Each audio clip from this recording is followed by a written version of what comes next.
Hello world, Shelly here, and it's time for another episode of Foundation Fest, and today I'm checking out from Bobbi Brown the Intensive Serum Foundation SPF 40. Retails for $72 for 1 fluid ounce of product.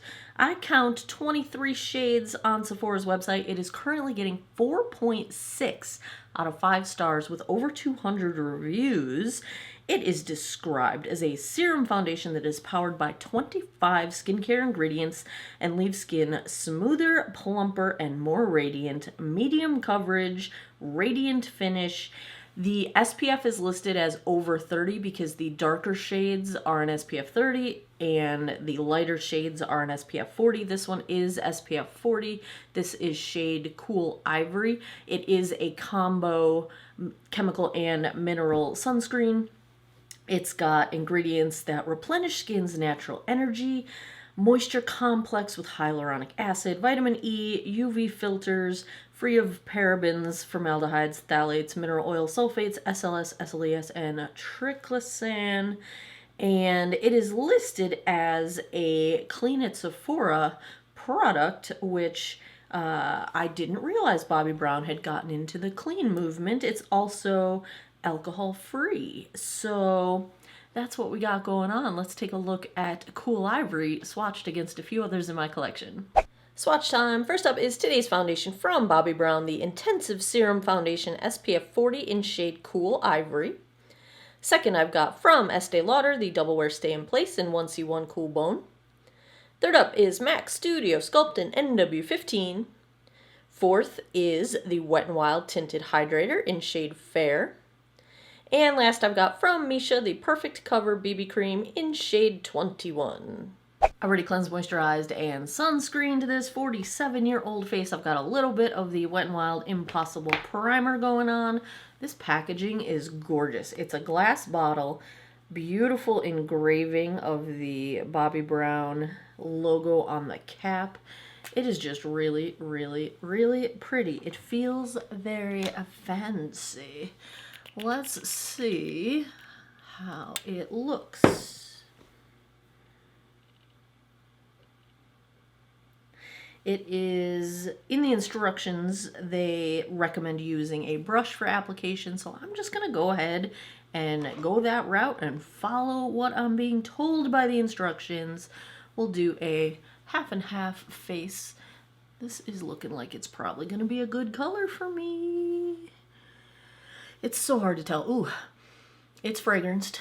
There is a scent. I don't have a very sensitive nose, so when I pick up on a fragrance, it's usually pretty significant. That's pretty normal with this prestige level of product. I don't know why they feel like they all need to have a signature scent, but they do.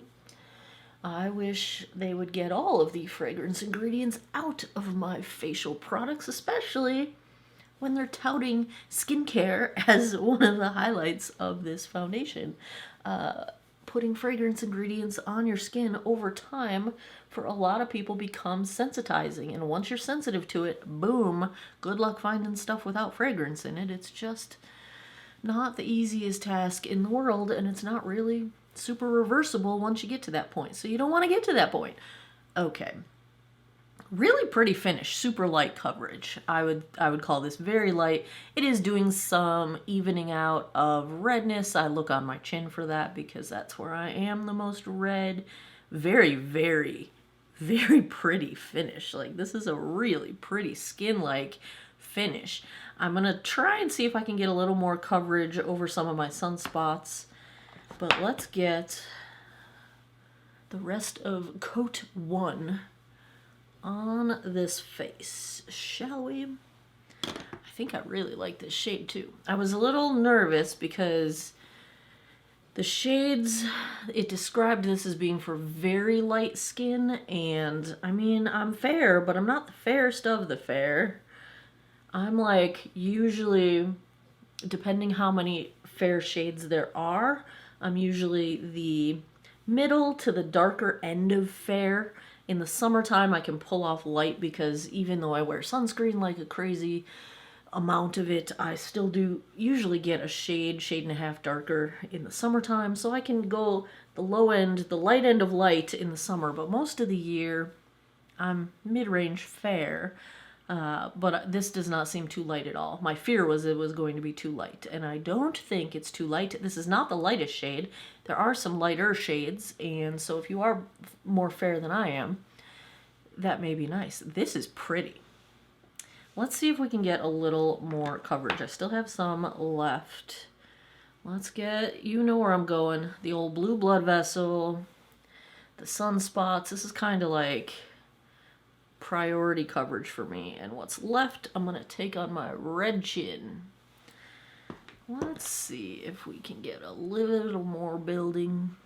This feels like it would also work really well with application with fingertips. It's a serum-y, slightly thicker than a serum type of a consistency. It does build up a little bit. Look, those sunspots are fading away just like I like. Nothing on the planet completely hides my little blue blood vessel because it also falls, like it crosses the ditch of my under eye, so like it's always gonna have a shadow, and like you can't cover shadows. Like makeup doesn't cover shadows, you can only detract from them, and because I've got that kind of concave ditch where my under eye goes, it will never be completely invisible. But this is really pretty. I just looked at my forehead and I thought to myself, did I forget to do my forehead? Because I don't see any product except I see the finish, I see the smoothing. It's really blurring micro wrinkles very nicely. Let me just zoom in so you can see what I'm talking about. The product it's just really smooth and skin-like. Pores look nicely blurred. There's no settling in lines. Lines are not being accentuated. Texture looks nicely smoothed. There's almost no place where I can see product on my skin. I see one little flake on the bridge of my nose where a little bit of foundation is clinging to it, but I mean, that's literally the only place I can see product on my face. It is beautifully blended and seamless and skin-like and just really, really, really pretty. This is really pretty. I think it's a perfect amount of radiance. Like, it's not sweaty dewy, it's not overly shiny, but it's got some reflect to it. You know, it'll tone down a bit when you apply powder products like bronze or blush, all that, but it'll highlight in the right places. Like, this is one of my favorite finishes.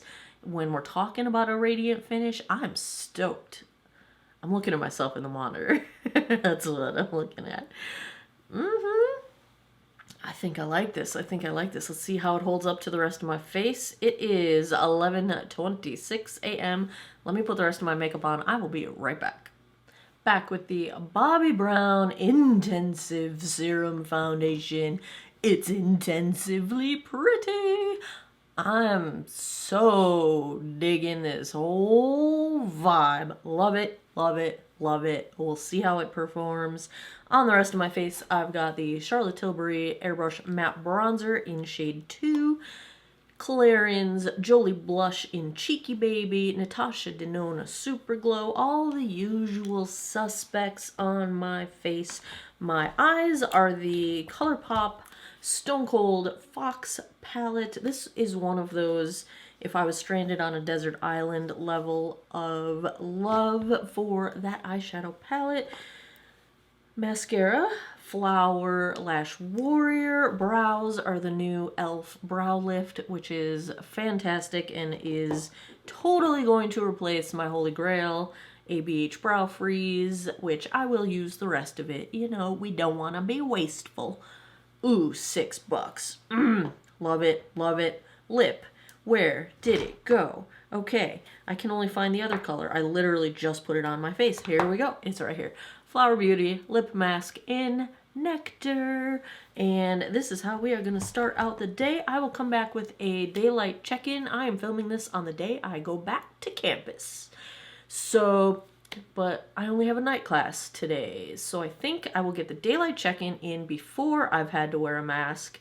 And then my evening check-in when I come back will be after I've taught and wore a mask for hours. And we'll see how everything goes. I will see you guys in a bit. And then I'll come back tonight, give you my final thoughts. Hey guys, made it into campus. It's been about 4.5 hours. And I have had to wear my mask a little bit because I'm already here. But here's where we are, daylight. I'm going to step into the sun. Oh, that's not gonna work. That way you can kind of see full daylight on this one. I do think it is lovely so far. I'll be back tonight and we'll wrap this one up.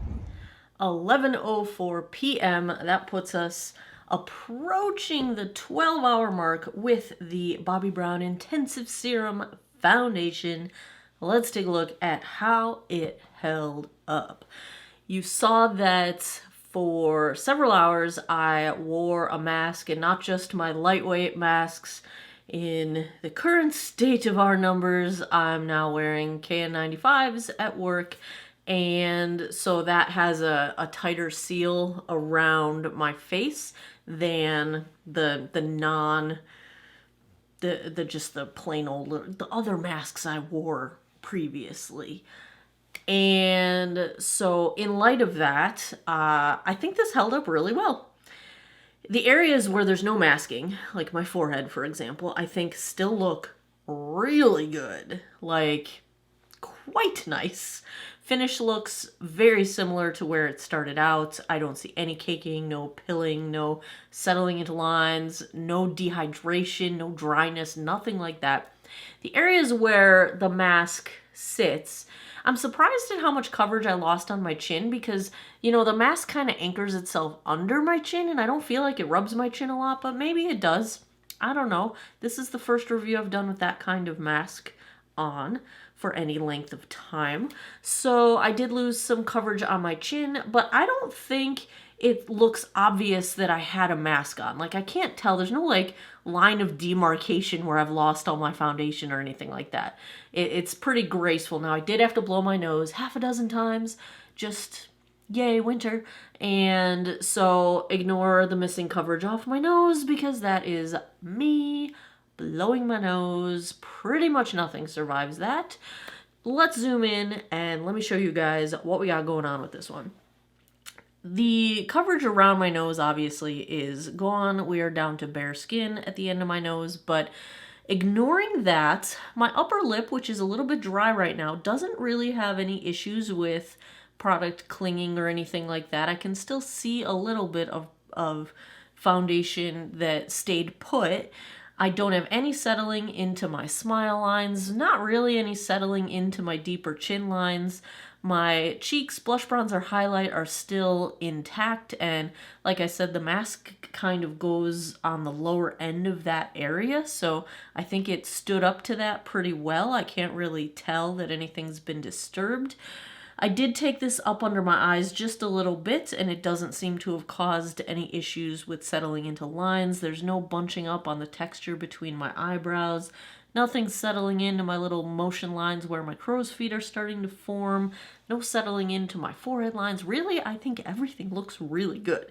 I did ask my mom what she thought of this foundation about halfway through the day before I left for my class. And she thought it looked very nice and that it looked like it had good coverage but looked skin-like. She said it is not heavy. So that was Mom's opinion. I never tell her whether it's expensive or inexpensive or what I've got going on. I just say, what do you think of this foundation? And then she zooms in with her face. Zooms in. She gets right in front of me and looks at my face. And so that's what Mom thought at a couple hours into this wearing of this one. And since we're at the 12-hour mark and I still think it looks pretty doggone good, I would say this is a really good long wearing foundation as well, which is kind of unusual for serum types of foundations. I like the skincare. I like the packaging. I mean, the price is up there. This is not a drugstore foundation. But when I spend money, I want quality. If I had to give a grade to the Bobbi Brown Intensive Serum Foundation, is that 2 A's in a row, you guys? I really like this one. I even think I like this one a little bit better than the Charlotte Tilbury that just got an A, the Beautiful Skin. Mainly because I think it does a little better job at minimizing the appearance of lines. My smile lines aren't jumping out at me the way they did a little bit with the CT. You know I love Charlotte Tilbury. I love Bobbi Brown too. So there you have it. We're going A with the Intensive Serum Foundation. There's another episode of Foundation Fest in the books. If you like foundation reviews, if you had fun with this one, if you want me to do more of them, give me a thumbs up down below. Let me know in the comments what you would like to see next. I keep a running list of foundations. I buy them whenever I possibly can, and I consult the popularity of the requests as part of my decision-making process when there are too many for me to buy. So do that. Let me know what you want to see. Let me know, have you tried this one? What'd you think? What's your skin type? What are you dealing with? How did it work for you? What shade did you wear? Are you a skin twin to me? Did you pick a different shade? Let me know all the details. Let's chat in the comments. And as always, thanks a lot for taking some time out of your day to geek out over makeup with me. Come back twice a week for new videos. I appreciate your time, and I hope you guys all have an awesome day or night wherever you are in the world. Take care of each other. Bye-bye.